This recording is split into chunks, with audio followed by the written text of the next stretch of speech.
presidential candidates signed a peace accord for the 2023 election campaigns. Citizens Alliance leaders said the new political alliance with NPP will prioritize youth engagement. And the World Health Organization launches a new initiative to stop the spread of invasive malaria vectors in Africa. These and more coming on the World Today newscast.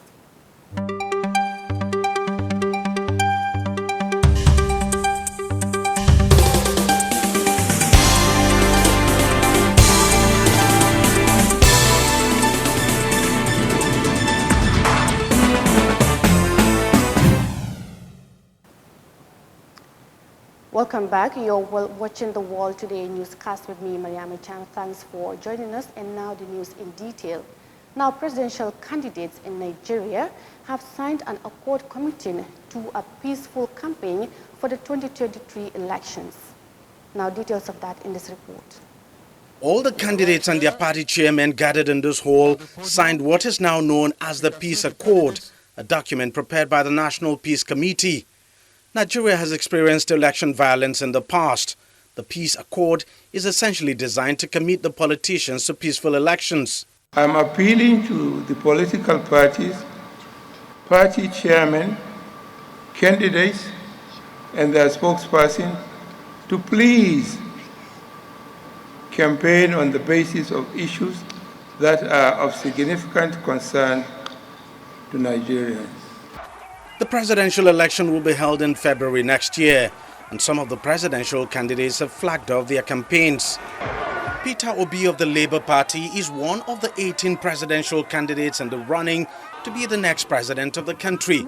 He's considered an outsider for the position, but he's made huge political inroads in recent months, and many are beginning to consider him a serious contender. The two front-runners, though, are candidates of the ruling All Progressives Congress APC and the main opposition People's Democratic Party PDP. Bola Tinubu, a former governor of the country's commercial city of Lagos, is flying the APC's flag and counting on the huge following of his party across the country to win. But he has a familiar foe in Atiku Abubakar, the former vice president of the country, who is the candidate of the former ruling party PDP. Abubakar is a very experienced politician who has run for the presidency on 2 different occasions. He's hoping to be third-time lucky this time round. The 15 other candidates are all hoping to cause an upset. The issues of developmental matters should be uppermost in their minds. Are they going to fix our broken infrastructures? Are they going to ensure that we have security? Are they going to ensure that our economy is up and doing? Security and the economy are expected to be the biggest issues in the campaigns leading to the elections. Citizens say they are looking forward to a peaceful process. The best thing that can happen to Nigerians now is to choose a president that has humanity in his plan. In the previous election, people were not all that prepared and a lot of people did not have voters' card. But in this election that is about to come, everybody is prepared, especially the youth. Over 90 million Nigerians have been registered to vote in the coming elections. Under the country's presidential election system, a winner can only emerge if the candidate gets the majority of the votes and 25% of votes in 2/3 of Nigeria's 36 states. And if a clear winner does not emerge in the first ballot, there will be a second ballot between the candidate with the highest votes and the one with the 25% required spread. Now, the World Health Organization has launched a new initiative to stop the spread of invasive malaria vectors in Africa. In the 2019 Vector Alert, WHO identified the spread of Anopheles stephensi as a significant threat to malaria control and elimination, particularly in Africa, where the disease hits the hardest. Now, the initiative aims to support an effective regional responses to manifesto on the African continent, now through a 5-pronged approach. Let's hear more of that in this report. Anopheles stephensi is a mosquito species that's capable of transmitting double parasites. Parasites that cause malaria, which if not promptly treated can lead to kidney failure, seizures and death. Originally from South Asia, the species has been expanding its range over the last decade. It was detected in Djibouti in 2012, Ethiopia and Sudan in 2016, Somalia in 2019 and Nigeria in 2020. Unlike other mosquito species, Anopheles stephensi thrives in urban environments. One study revealed that the vector could put an additional 126 million people in Africa at risk of malaria if it were to spread unchecked. A new initiative by the World Health Organization is to try to stop the spread in sub-Saharan Africa, where malaria's burden is highest and over 40% of the population live in urban environments. WHO data from 2020 shows the vast majority of malaria cases globally, which is 95%, and deaths at 96%, while in its African region. Young children are the most affected.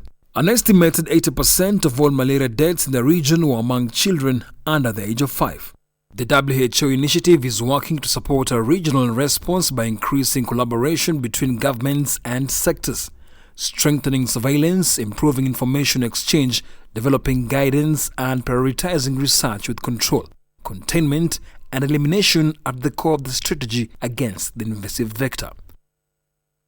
Now, the governor of the Lower River region, Samoba, in a message to the Techifi beneficiaries, said he is emotional about the program's closure, but businesses that were enhanced by the program will continue, adding that the continuity of the businesses has lied in the hands of the beneficiaries. Now, details of that in this report.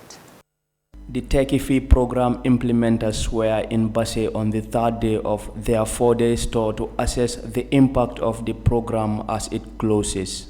Governor Sambaba is delighted at the immense support the program availed to the youth in his region, but reminded the beneficiaries that there is more to be done to ensure the sustainability and continuity of the program's dividends.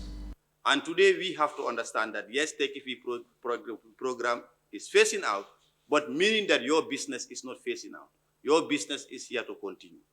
So the continuity of your business lies in your hands. What we can do is to give you the opportunities. If projects comes, the projects are opportunities that are given to young people. It is important now for the young people to take these opportunities and harness them so that at least they will benefit from the projects, and others who are to come after them also will benefit from the projects.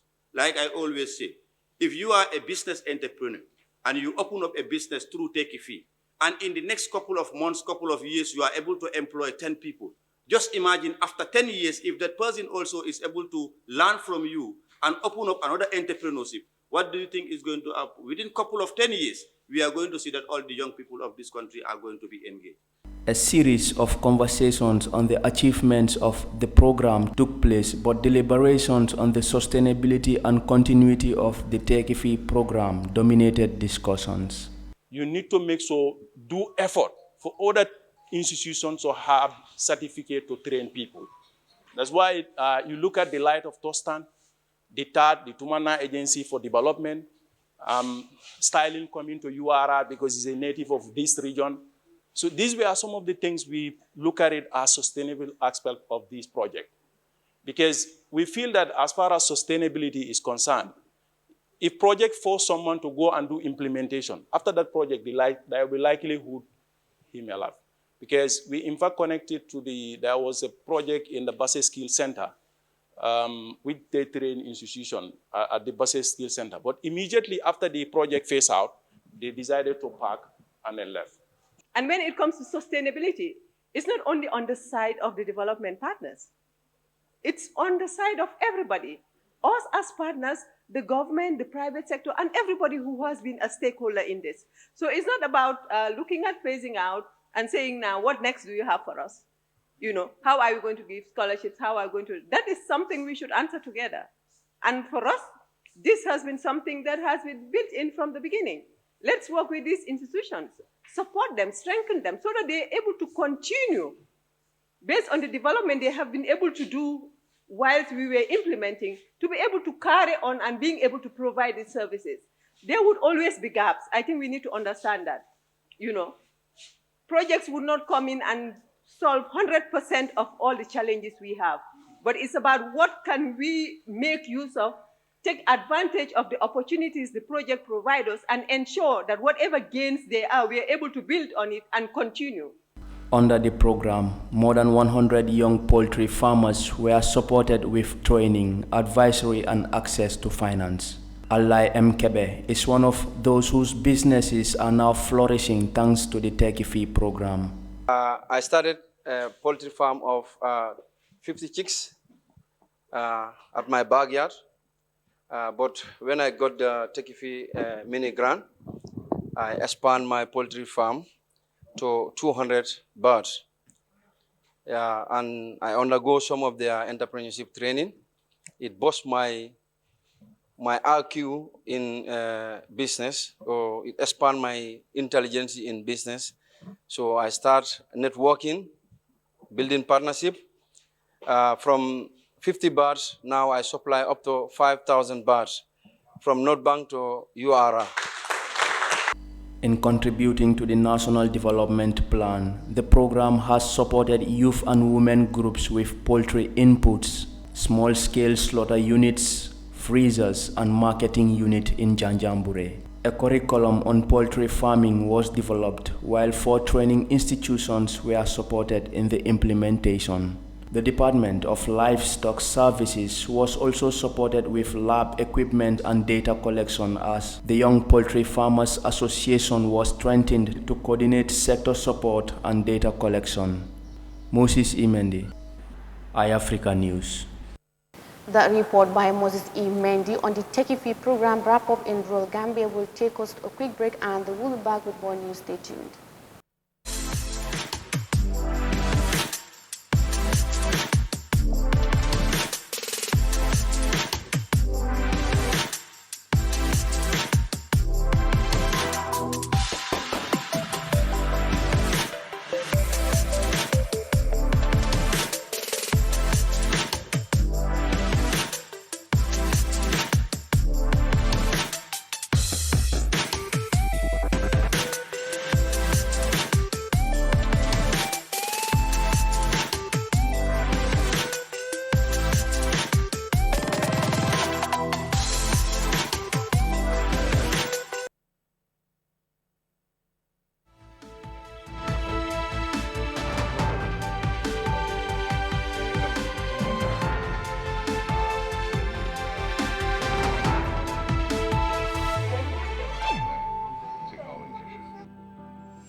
Welcome back from that break. You're still watching the World Today newscast, and now to more stories. Dr. Ismaila Ceesay, leader of the Citizens Alliance Party, said his party's alliance with President Adama Barrow's National People's Party will prioritize youth engagement and development. He believed that the only way the Gambia can tackle its challenges, ranging from social, economic, and political, is for both the government and the opposition to come together to share ideas for the betterment of the country. Now, details of that in this report. Gambian youth face several challenges in a struggling economy with high unemployment. The Global Youth Development Index ranked Gambia 139th out of 181 countries in its effort. The country has a youthful range of almost 60% of the population. Authorities of the two parties said their alliance will focus attention on youth development through employment and other social activities to enhance their talents. I think we need to make certain things straight. I did not form Citizens Alliance. Like, it's an institution. I'm just lucky to be the head, and I feel honored to be the head of the party. However, in politics, it's about alternatives.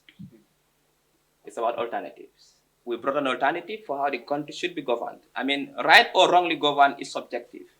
I can think that the country is wrongly governed while somebody else is thinking it is rightly governed.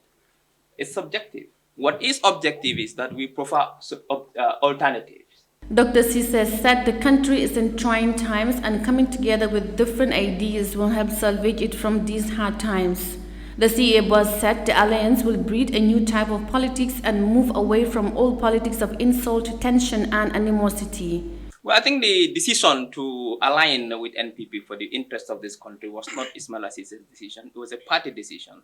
And if the partnership goes and we see that things are not going the way we anticipated, the party has to sit and assess and evaluate the relationship and make that decision. I cannot preempt an answer to that. Afrobarometer survey findings showed that Gambian youth have more education than their elders but are also more likely to be unemployed. Health and management of the economy top the list of the most important problems that young Gambians want their government to address. The CA boss therefore called for collective change from both the opposition and the ruling party to help tackle the pressing needs of the Gambian society. Reporting for Eyeafrica News, I am Mariama Cham. Now, UEFA has begun a two-day leadership retreat for members of the Executive Committee and the senior management of the Gambia Football Federation at Mexi Hotel in Senegambia. The UEFA experts have been meeting with the football stakeholders to hear opinion about football in the Gambia for the last 2 days. Moses E. Mendy has the rest of that. A month after election victory, top officials of the Gambia Football Federation through the Union of European Football Associations UEFA Assist Program are receiving 2 days leadership training from the union's experts. The training is meant to boost the competence of the GFF officials, thereby enabling them to implement the proposed programs, ideas and plans stipulated in the Team Kaba manifesto. UEFA Head of International Relations, Eva Pasquare, explains why the retreat is called for. What are your dreams, your vision? We have seen the manifesto, which is very well done, but there are big ideas. And what we would like to do with you, to bring these big ideas into actions, activities, and planning. Because without the plan, without the strategy, there is no road to be followed, and it will be difficult to achieve the goals. So this is our work for the next 2 days. We are not here to tell you what to do and how you do. You know it much better. You know your country, you know your culture, you know your football. We are here just to facilitate, to maybe with our expertise, with our experience, to maybe assist you, share and exchange. The experts will show GFF officials the best football practices in other African countries to enhance a healthy competition. First Vice President of GFF, Yahya Jammeh, speaks on the aims of GFF. The Gambia Football Federation has a vision to develop all aspects of football in the Gambia. By that, we have a national football development plan, which also culminated into a contract of objective with our parent body, FIFA. This is our guiding principle. We have also set out, as Evers mentioned, through our contract with our stakeholders, which is our manifesto, of specific areas that we want to further develop in terms of human capacity, in terms of football development, and more importantly, how we organize ourselves, both at the grassroots and the elite level. This is why we approach UEFA to accompany and help us in the realization of this great mission that we set out for ourselves. The Gambia's Football League continues to lag in almost all aspects of football, with Gambians often expressing shock at the low level of their league, despite the country boasting of a high number of football talents. Therefore, the recently elected executive took on the daunting task to deliver on its ambitions to professionalize the Gambia's elite league. Second Vice President of GFF, Ibu Faye, revealed that efforts to professionalize the league have already begun. Well, the first step was to inform the stakeholders, all the clubs to know and prepare for it. And the second step is to engage the government, which we are doing now, to make sure that the government are fully in line, because it's a benefit for everybody. And the third step is to get UEFA to assist us in implementing the program. And the next step is to get stakeholders and also make sure the dream of getting a professional league. He continued that once the league is professionalized, people will take up football as a career, thereby combating unemployment on the other hand in the interest of the government. A similar engagement took place more than a decade ago with experts from FIFA. UEFA Assist offers a series of education and knowledge-sharing programs that focus on two areas of development: operations and football. Moses Imendi, Eyeafrica News. Now, statistics show that South Africa's tourism sector is experiencing a rebound in the first quarter of 2022, with the total accommodation income climbing by 88% to $138 million. Now, tourism numbers in South Africa suffered a 72% decline in 2020 due to the coronavirus pandemic.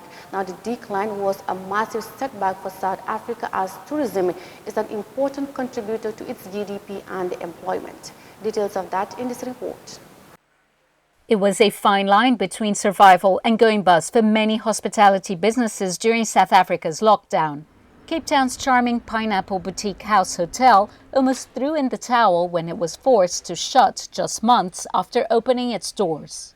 It was a tricky time for all of us, especially everyone within the tourism industry. However, I felt we could probably hold out for about 6 months, and then I think if we couldn't hold out for those 6 months, we might be handing the keys back to the bank.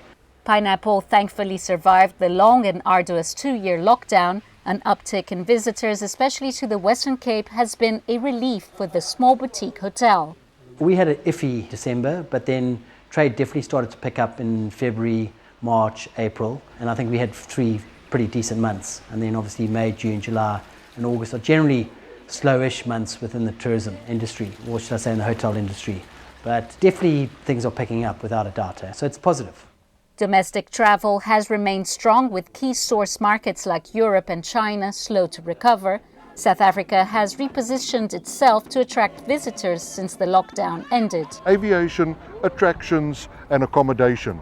And in all three those categories, we have recorded 80% plus recovery across the spectrum if you compare to the same period of 2019. And it's really as a result of hard work and clever campaigns by the City of Cape Town government and our tourism partners. We are now recording more than 24,000 passengers being recorded per day at Cape Town International Airport, of which 4,800 are international arrivals. Business travel too has boomed, with onerous restrictions scrapped on gatherings. Conferencing and events is a big one for us. We call it the MICE industry: meetings, incentives, conferences and events. And so therefore the Cape Town International Convention Centre is fully booked until 2023, with conferences lined up from the energy indaba, the mining indaba, the medical field, the nature environment. So there's a lot of conferences from all over that will be coming to Cape Town. Recent floods in KwaZulu-Natal also took some of the shine off the recovery. So did the Russia-Ukraine conflict, which pushed oil prices, making travel more expensive. The upcoming summer season is likely to bring more relief, but it might be some time before the industry's back to full flight. Statistics showing the rebound of South Africa's tourism sector brings us to the end of the World Today newscast. I am Mariam Chan. Thanks for watching and goodbye.